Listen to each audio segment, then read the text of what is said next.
श्री सद्गुरु महाराज की जय। संत शाही ज्ञान प्रकाश से महर्षि शाही स्वामी जी महाराज का प्रवचन। गुरु सोई सतचित। संतों की क्या महिमा है। इन्हीं संतों में वे होते हैं जो अपने ऊपर जवाबदेही लेकर ज्ञान ध्यान की बात सिखलाकर जीव को संसार से पार कराते हैं। उनको कहते हैं संत सद्गुरु। इनका दर्जा बहुत बड़ा माना गया है। संत कबीर साहब के वचन में ईश्वर से भी संत सद्गुरु को विशेष बतलाया गया है। और गोस्वामी तुलसीदास जी महाराज रामचरितमानस में लिखते हैं, गुरु बिनु भव निधि तरई न कोई, जो विरंची शंकर सम होई। ईश्वर या परमात्मा की बातों में भी लोगों को संदेह है, लेकिन गुरु के संबंध में कोई संदेह नहीं है। सभी कालों, सभी देशों तथा सभी परिस्थितियों में गुरु की महानता रहेगी। गुरु नहीं होते तो ज्ञान का स्थान नहीं होता। गोस्वामी तुलसीदास जी महाराज कहते हैं कि चाहे ब्रह्मा विष्णु महेश के समान ही कोई क्यों ना हो, लेकिन गुरु की ही कृपा से संसार सागर को पार किया जा सकता है। हर एक जानते हैं, लेकिन इस बात को जो मान लेते हैं अर्थात बसा लेते हैं मन में, उनकी बहुत सी समस्याओं का समाधान हो जाता है।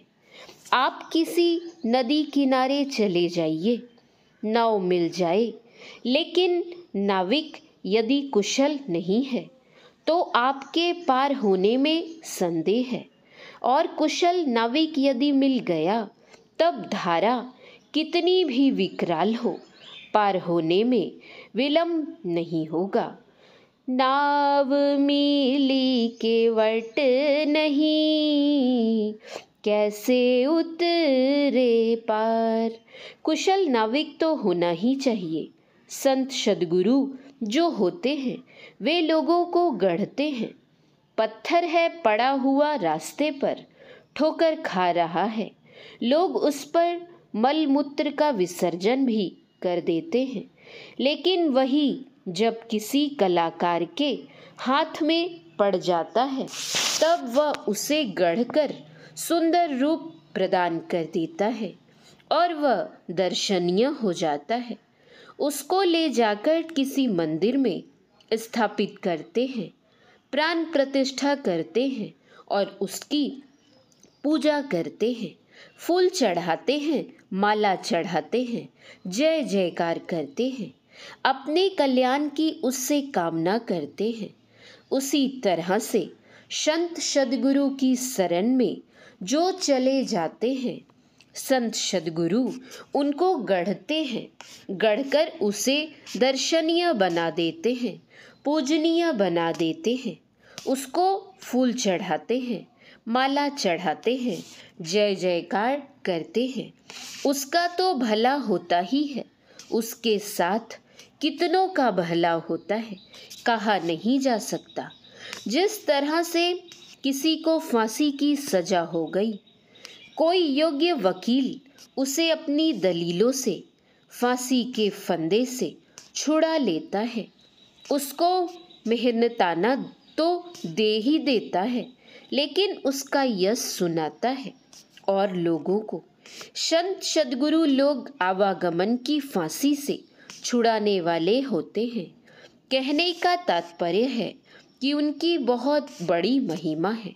सदग्रंथों में तो इसके बारे में बहुत कहा गया है। एक बार नारद जी गए विष्णु लोक। भगवान विष्णु और लक्ष्मी उनकी सेवा में लग गईं। वे उनके पैर दबाने लगे।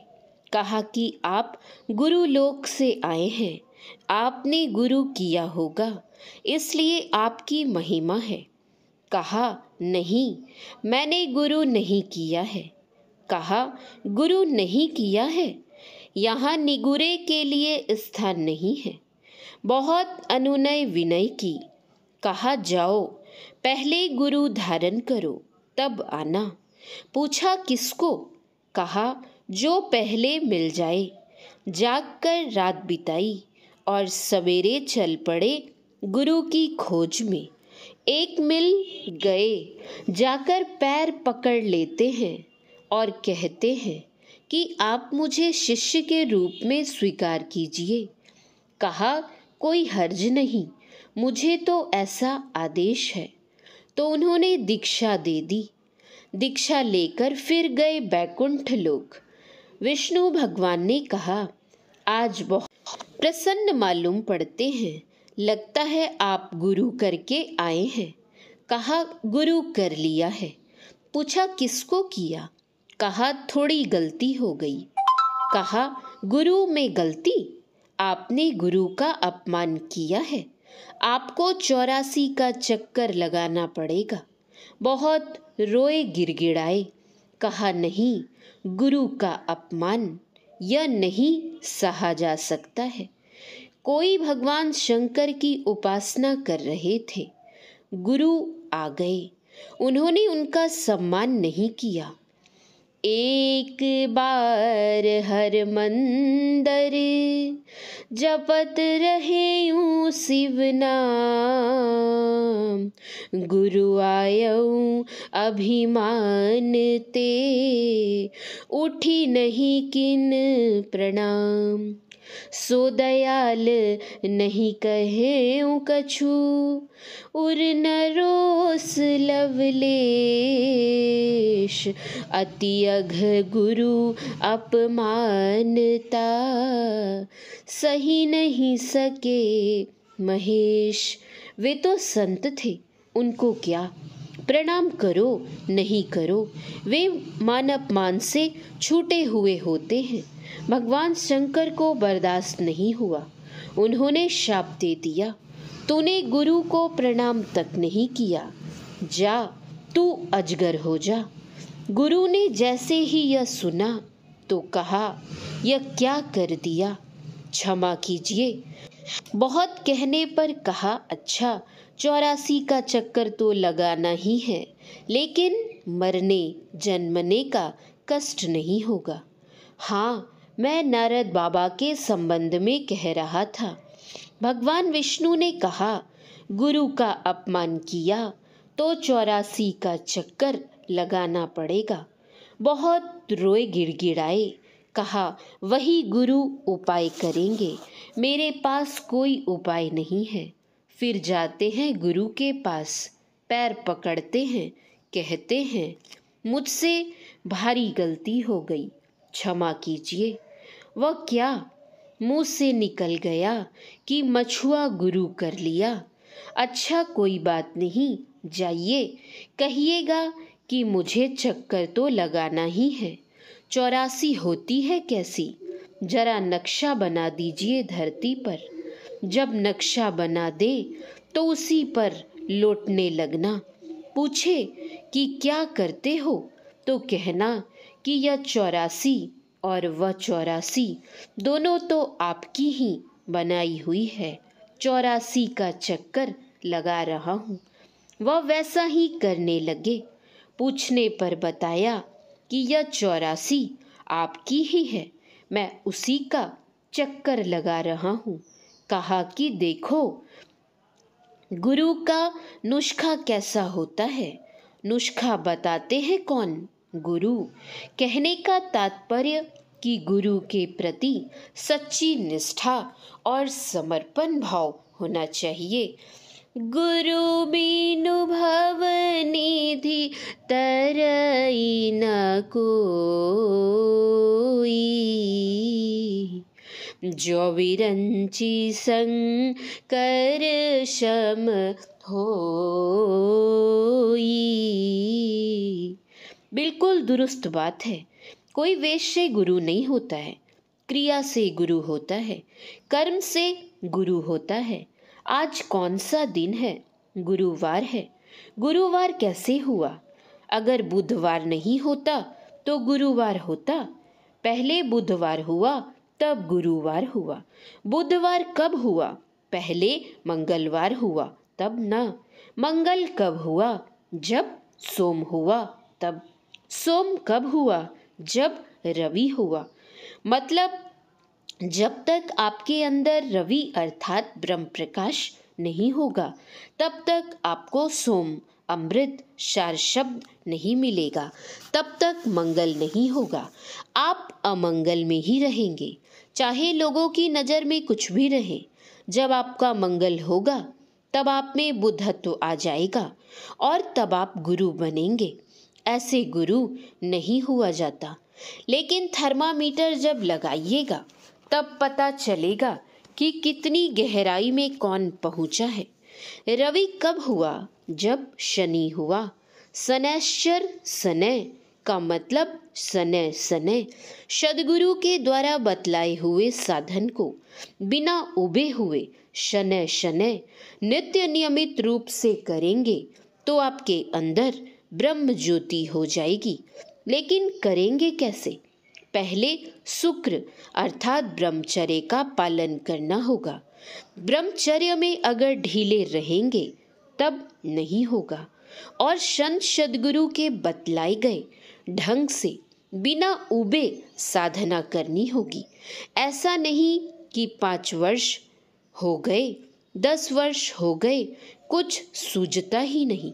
गुरु महाराज जब गए बाबा देवी साहब के पास, बाबा देवी साहब ने कहा कि लाला, हमारा तुम्हारा संबंध इस संत मत की बदौलत कई जन्मों से आ रहा है।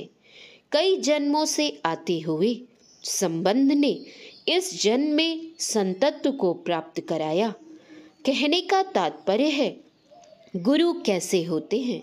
हमारे परमाराध्य श्री सद्गुरु महाराज ऐसे ही गुरु थे। उन्होंने थर्मामीटर दिया।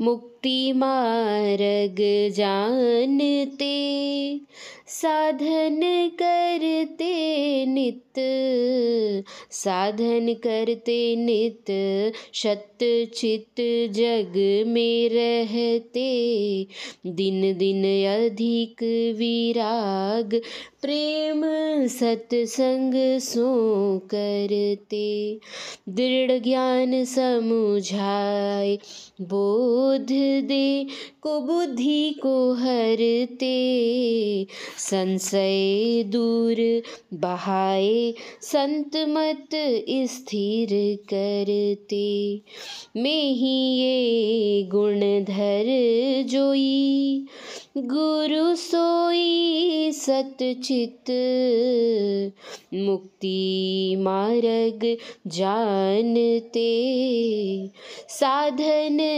करते नित। मुक्ति का मार्ग जानते हैं और उसके मुताबिक साधन नहीं करते हैं तो यह जानना किसी काम का नहीं है।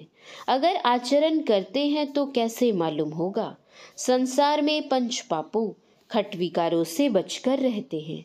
अगर मान लीजिए साधन नहीं करते हैं, केवल आंख मूंद कर घंटों बैठते हैं, इससे क्या? इस तरह बैठने से संसार में ही ख्याल लगा रहता है। सतचित जग में है कब? जब संसारासक्ति उनकी कम हो रही है। यदि संसारासक्ति बढ़ रही है तो सतचित कैसे रहेगा? संसारासक्ति घटेगी तो ईश्वर भक्ति में प्रगति होगी और सत्संग में प्रेम होगा। सत्संग में प्रेम होगा तभी तो संशय दूर होगा। दृढ़ ज्ञान कौन समझा सकेगा? जो स्वयं ज्ञान में दृढ़ होगा। संत कबीर साहब के वचन का सारांश है कि पैसा तो कुछ है नहीं, सौदा मोलते फिरते हैं। कहने का तात्पर्य है ज्ञान में दृढ़ कौन? वही जो दृढ़ ज्ञान समझा सकता है। मैं ही ये गुण धर जोई गुरु सोई सतचित।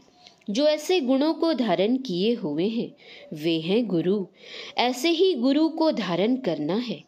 हमारे परमाराध्य ऐसे ही गुरु थे। जो उनके संपर्क में रहे हैं उनको पता होगा।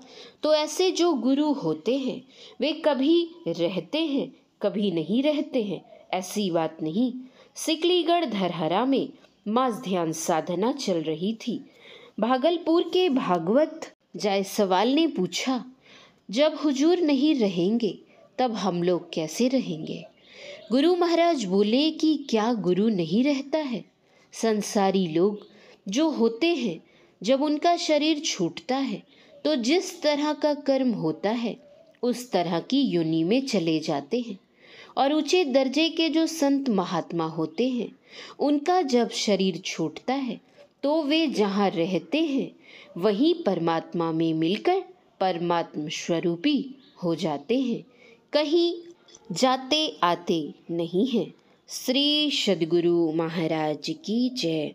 यह प्रवचन ऐतिहासिक मंदार पर्वत के निकटवर्ती अरण्य स्थित साधना स्थली महर्षि मेही धाम मनियारपुर बौंसी बांका में परमाराध्य संत सद्गुरु महर्षि मेही परमहंस जी महाराज की 115वीं जयंती के उपलक्ष्य में दिनांक 29/4/1999 ईस्वी को हुआ था। महर्षि शाही स्वामी जी महाराज के प्रवचन का कुछ अंश पढ़ा गया है। श्री सद्गुरु महाराज की जय। श्री सद्गुरु महाराज की जय। श्री सद्गुरु महाराज की जय।